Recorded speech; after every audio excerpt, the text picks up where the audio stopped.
Okay, before I begin today's video, I want to clarify a couple of things that I feel are important in terms of understanding why the Knicks need to trade Julius Randle and Dennis Smith Jr. Number one, let's start with Julius Randle. Julius Randle is not a terrible player overall. He's a terrible fit on the Knicks. I want to make that clear. He's not a bad player. He just doesn't fit in the puzzle that's the New York Knicks. Let me explain why. Julius Randle was signed by Steve Mills and Scott Perry for $63 million. He had just finished playing for the New Orleans Pelicans. The Los Angeles Lakers, who made him a lottery pick, gave up on him. And he went to the Pelicans.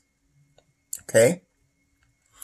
He put up some good stats. Well, Julius Randle always puts up good stats. That's never been his problem. But Steve Mills and Scott Perry offered him $63 million over 3 years, with 2 years of that guaranteed, and the third year as a team option. Now, if it was you and me, even just you and me, like me almost 60 years old and my grandmother or whoever, and two men came to you and offered you $63 million, would you take it? I think you would. So we don't blame Julius Randle for taking the bag. Of course not. But why did Scott Perry and Steve Mills sign Julius Randle to a $63 million contract on a young Knicks team? They signed him to be the number one option. They signed him to be the man, the alpha dog on the team. Okay? That was the understanding when he signed the $63 million contract and came to New York. So he came to New York and he played the role of the alpha dog, of the first option on the offense. And what did we see? We saw Julius Randle turn the ball over incessantly, not on a per game average necessarily, but in situations where it was totally unnecessary. It wasn't like he threw a good pass and a guy dropped the ball. It wasn't like he overthrew a pass because the person wasn't looking or wasn't ready. It wasn't him passing at all. It was him mostly doing forced shots, spinning into the lane, into double teams, and getting stripped. Problem one. Julius Randle was never a good defender. You can't expect him to be what he's never been. He's never been a good defender. He's athletic, but he's never been a good defender. And the reason is because he has the athleticism. Anybody with athleticism can become a good defender. It mostly takes effort, but he doesn't seem to care on that end. And that's not new. He didn't care in Los Angeles and he didn't care in New Orleans either. But people were willing to live with that based on where and how you're playing him. As the number one option, you either have to come with unbelievable offense or you got to be a two-way player. He didn't play much defense. And he turned the ball over with bad turnovers. Not just turnovers, bad turnovers. He would look off open teammates and take bad shots. He did not show confidence in his teammates. He would often look off teammates and try to shoot the ball. He didn't show confidence. Take case in point, I just watched the game last night between Oklahoma City Thunder and the Houston Rockets. And there was a player that the Houston was just leaving wide open. Tort was his name. And Chris Paul kept giving that boy the ball and telling him, shoot. And the boy at first, you could see he was nervous and tentative. But by the end of the game, he was confident. That's what a good teammate does. He inspires confidence in his teammates. Okay? Julius Randle does not do that. He wants the ball. It was almost as if Julius Randle was a senior in high school and everybody else was freshmen and he was treating them like freshmen. So it didn't work out with him being the number one option. So somebody might logically ask, okay, maybe he can be a good second or third option. Not a second option, but he could be a third option on a team. He definitely could be good at a third or even a fourth option. I mentioned in the Golden State video. Again, and that video doesn't mean he's probably not going to Golden State, but if he was on Golden State in the replacement of Andrew Wiggins, if you had a 5 to go with him and you have the 3 core players that they have, and he becomes the fourth option, he's going to be very good in that role because you could put defenders around him to mask his lack of defense. And if you get a good development coaching staff, he is only 25, perhaps they can actually, convince him to put some effort on the defensive end. But one-on-one, Julius Randle's like 200, he's 6'9", like 260. One-on-one on the block with Julius Randle, he's going to dominate whoever's guarding him one-on-one. Okay, he will because he's just strong, just too strong. Okay. And then even defensively, he can guard 5s. If you put him on the block against a 5, he'll hold his own because he's strong. That's one of his positives. He's very strong. So as a fourth option, he could be good. The problem that would not happen on the Knicks is this. Imagine if it was you. You're signed to be the number 1 option. You're signed to be the alpha dog. You don't do it very well. And everybody knows it. So now you watch other players come that they bring in to be the alpha dog and you still there. And you were the alpha dog, but you're not anymore. Okay? And so it's almost like it's embarrassing. You understand? So it's like you were married to a girl, a woman. You and the woman, she broke up with you. She said, I want to divorce you. And you signed the papers. She brought in a new dude and you, the new dude and her are living in the same house. And he's having your woman in the other room or what used to be your woman while you're still in the house. It's better for you to leave and make a clean break. You understand what I'm saying? So for Julius Randle, the situation is such that it's better for him to make a clean break and go somewhere else. Another thing is, in the NBA these days, because it's a business and because it's very political as well, you don't see teams come out and make statements about what they're going to do directly. They do things indirectly, okay? And so in May, actually it was June, Ian Begley in his mailbag. Now, Ian Begley is a beat reporter for the New York Knicks. He's been a beat reporter for many years, first with ESPN, now with SNY. And he's one of the few guys that when he speaks, you listen because he's not telling you something he's guessing. As far as the Knicks, he's telling you what's going on based on what he knows. And if he doesn't know, he'll just say that. Ian Begley said that the Knicks made it known they're looking for a stretch 4. Now, in the article, they show pictures of 2 players. Danilo Gallinari is one and Brandon Ingram is the other one. Okay? They show pictures of both of them. Now, the Knicks will make an offer to Brandon Ingram. There's no question. They're going to make him a max offer. But New Orleans is going to match that max offer.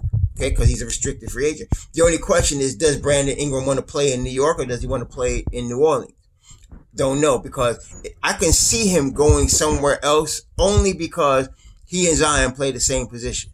And if they're going to put all their stock in Zion, then him and Brandon Ingram, it's not a fit. See? So I can see him, if he's offered a max to come to New York and be the starting 4, he's going to have to think about that. Okay? But Julius Randle would be out.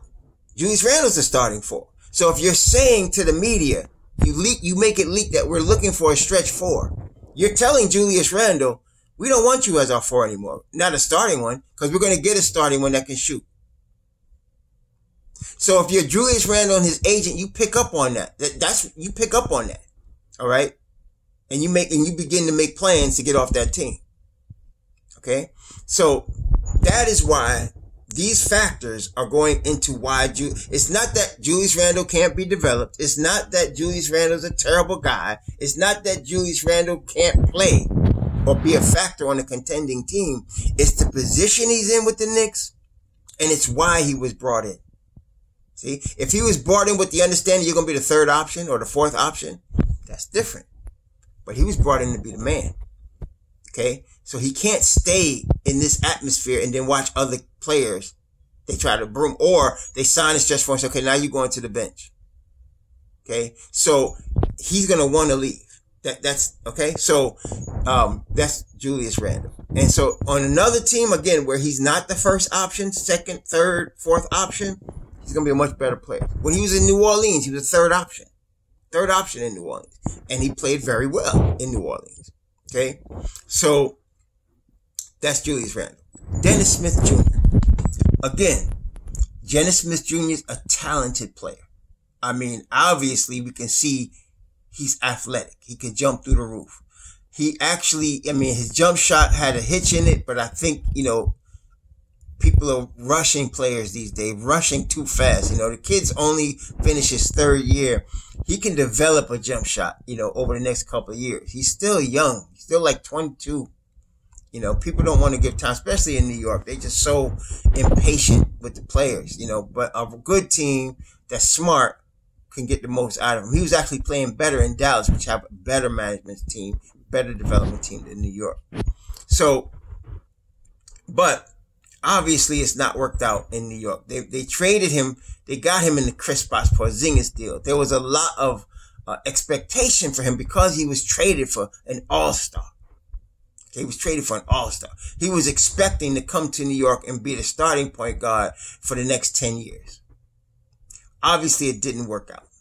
Part of that is not his fault. Part of that is bad management on the Knicks, bad development on the Knicks. Terrible. Okay? Part of it is his fault, though. I'm not saying he should learn how to shoot right away, but see, this is the problem, too. The initial education of a point guard is to set up your teammates. That's why you're called the point guard. You're going to set up your teammates. Everybody is carried away with tremendous shooting and scoring from the point guard position. Some of those guys, like I said, Kyrie Irving is called a point guard, but he's not a point guard. He's a scorer. He's a guard. Okay? He's a guard. He's a scorer. Kemba Walker is the same thing. Chris Paul, now that's a point guard. That's a point guard right there. Okay? Chris Paul's a point guard. So not everybody that has that title actually plays the role, but he needs to learn that on the NBA level, the point guard position.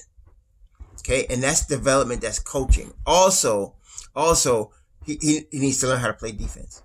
Okay, he got tremendous athleticism. There is no reason that you shouldn't be able to play defense. And not only that, it's important from the point guard and the guard position because defensively, if a team can attack you from the top of the key and get into the paint, they can cause all kind of problems. The Knicks have had that problem for years because we have not had a point guard or guards that could actually stop teams at the point of attack, which is why I think Frank Ntilikina is so important. Okay, but that's another story. So, Dennis Smith Jr. just was brought into a situation that wasn't right now. Problem now is the Knicks have obviously, with Thibodeau being hired, they're going to stress players like Frank that can play defense. They're going to do that. I don't care if you like Frank or not, but he's a defender and Tibbs is going to play him. All right. Then there's much talk, of course. Everybody is scouring the world, all Knicks fans for any point guard that would have pulse that they could bring in. Okay. And this is a slight on DSJ because he's like, where am I in all this? Where am I? Where's my role?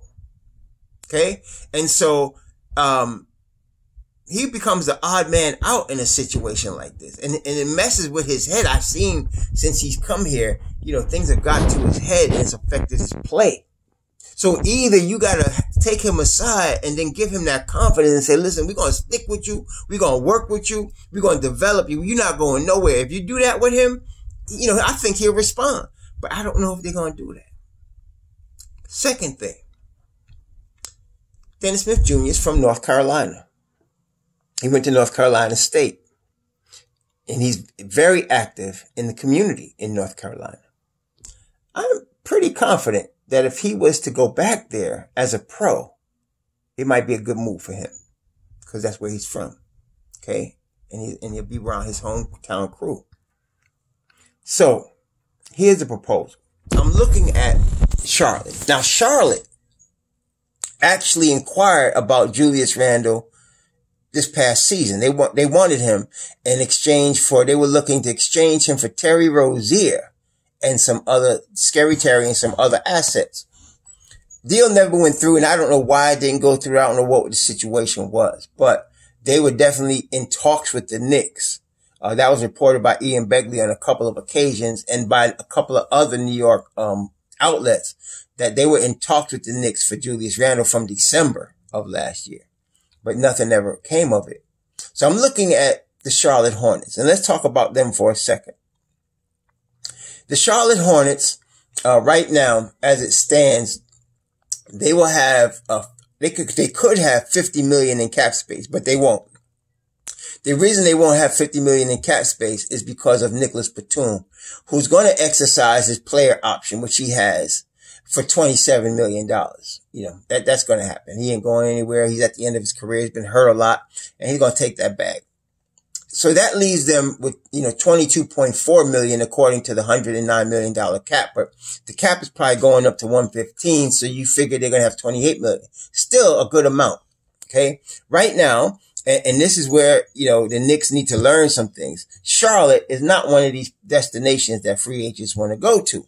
So they have to develop. It's just like teams like Oklahoma City or teams like Indiana. You know, people don't want to go there. But these teams learn, okay, fine, you don't want to go here, but we develop. They play, and then they get like them second tier free agents, not the top 20 guys. Maybe they get the top 50 guys between 20 and 30, and they get them in there and they develop around them. That's what, you know, the Knicks should do. But anyway, Charlotte's not a destination that people want to go. Terry Rozier went there because he got the bag. And the reason they wanted to trade Scary Terry is not because Scary Terry is a bad player. Scary Terry is actually in a similar position to Julius Randle. He was brought in to be the top point guard, the number one option. Obviously, he's not that. He's not a good number one option. He forces too many bad shots. Now, when he played in Boston and they had Kyrie Irving and Irving was hurt, Boston actually played better when Scary Terry was the point guard than when Kyrie Irving. They went to the Eastern Conference Finals with Scary Terry. So how did that happen? Because Scary Terry was the fourth option. He wasn't the first. He wasn't the second. He wasn't the third. Scary Terry was the fourth option. Okay. And he focused on his defense, and he played point guard, and he set his teammates up, and then he made clutch baskets on top of that. And that's why they went places. In Charlotte now, Devontae Graham has come out of nowhere. I mean, he must have been working on his game, because he came out of nowhere last year and was busting people's butts. And he was playing ball this past year. So they got him at 1.6 million, and then they got a player option in the following season for 2.1 million. They got him cheap, and he can ball out. So they don't need to pay Scary Terry 19 million and 18 million over the next 2 years. That's $37 million. That's probably why they were shopping him. I don't want Scary Terry, so don't get scared. I mean, I don't think he's a bad player, but again, if he came to New York, again, he might think he's the number one option. He had to understand he'd be the third option in New York. But we take Julius Randle and Dennis Smith Jr. and trade them for Cody Zeller and what's the boy name? Malik Monk. Now, you might not be high on Malik Monk. I'll talk about him in a second. But Cody Zeller is on an expiring $15 million deal. Malik Monk is on a $20 million deal. Dennis Smith Jr.'s got $5 million coming to him, and Julius Randle's got $19 million approximately coming to him. So the deal works in terms of the money. If you trade Cody Zeller from Charlotte and you give them Julius Randle, now this year they got the number 3 pick. Okay. And it's no mystery what they're going to do. No mystery at all. What they're going to do is who's ever left from LaMelo Ball and James Wiseman and Anthony Edwards, whoever falls to them at that spot, that's who they're going to take.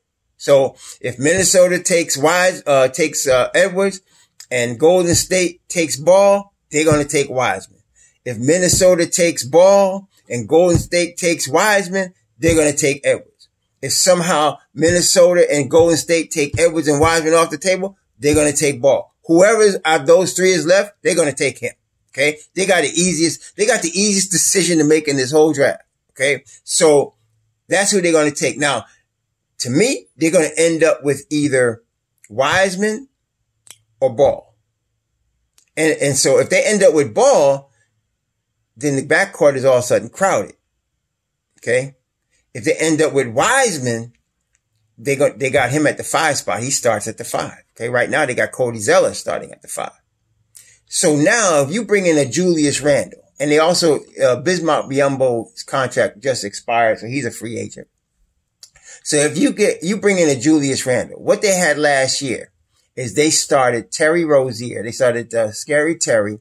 They started Devontae Graham. They started PJ Washington. They started Cody Zeller. And they started Miles Bridges. Miles Bridges started at the 3.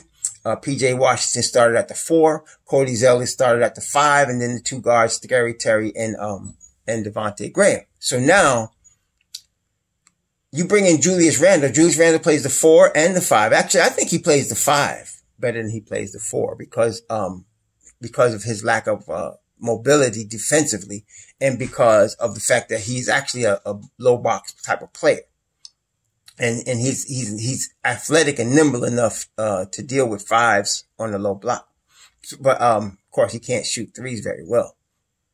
So you bring in Julius Randle and you have him either start at the 5, or if they draft Wiseman, him, Wiseman, and PJ Washington, the 3 of them can rotate, okay? Whichever crew you want. Cause Wiseman's going to be a rookie. He's going to get in foul trouble. That rookie centers that jump and block shots, we should know this as New York Knicks fans. Rookie centers that jump and block shots are going to get in a lot of foul trouble. Number one, the ref's not going to give you any breaks because you're a rookie. And then number 2, they're playing with NBA elite players, so they're going to get fooled into some silly fouls. That's just going to happen. So he's going to need good backup, and Julius Randle provides that. Julius Randle will come there with the understanding. First of all, PJ Washington's also a Kentucky guy. Okay. So he would come there with the understanding. First of all, I could tell you right now, Scary Terry is still thinking of himself as the number 1 option. Devontae Graham now is bringing up his game. He's going to have to get his touches. And then, I believe from last year and going forward, the Charlotte Hornets are going to be committing to Miles Bridges, and he's going to get more touches. So those are your 3 first options. Julius Randle will have to understand he's either 3rd or 4th option when he comes there. And especially if they draft Wiseman and Randle doesn't start, because they're going to start PJ Washington. Okay.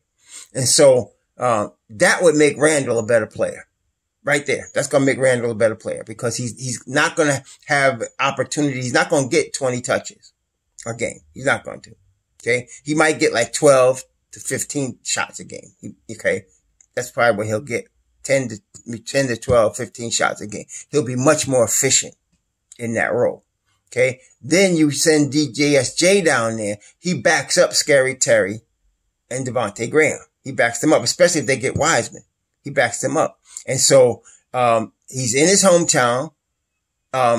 If they trade for him, Borrego, who's the coach, who is a really good assistant coach with Boston, Borrego will put it in his head, we're going to work with you. We're going to push. We're going to make you a better player. He's in his hometown with his family. I think he'll play better. I think he'll develop much better. Now, why would we want Malik Monk? Well, Malik Monk's a shooter. He's not showing it in the NBA. But that's why he was drafted, because he was a shooter coming out of Kentucky. Okay. What I would do with Malik Monk is send him straight to the G League. Send him straight to the G League and let them develop him there. Let him get his reps there. Let him develop his game. Let him get his confidence. Then bring him back up to the Knicks at some point. But this coming season, straight to the G League and development for that kid.